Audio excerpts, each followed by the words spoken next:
মানে এটা তো কবিতাই বেসিক্যালি প্রোটেস্ট পোয়েট্রি, সেখান থেকেই একটা র্যাপ একটা বিট দিয়ে তৈরি হয়।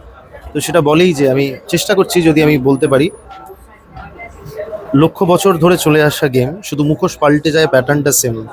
আগে ডাইনি লেভেল সেটে পুড়িয়ে দিত, আর এখন ট্রেন্ডে গ্যাং আপ স্লাট সেম। এইটা বেসিক্যালি বলছে আমাদের দখল, যেটা আমি বলছি আর কি। বলছে যে চোখে পরিয়ে রেখেছে ঠুলি, হাতে বানিয়ে রেখেছে গুলি। হ্যাঁ, তো সেক্ষেত্রে ঠুলি খোলার সময় আমার মনে হয়, এবং for a change I feel, এই যে মানুষজন না, মহিলার কথা বলছি আমি, তারা রাত্রিবেলা বাইরেই থাকুক, পুরুষ মানুষ একটু ঘরে ঢুকে যাবে। আমার মনে হয় পৃথিবীর বুকে সবার থেকে যদি খারাপ রেস কেউ হয়ে থাকে, দ্যাট ইজ ম্যান। তার মানে পুরুষতন্ত্রের বিরুদ্ধে তুমি? বললে বলো, তাতে আমার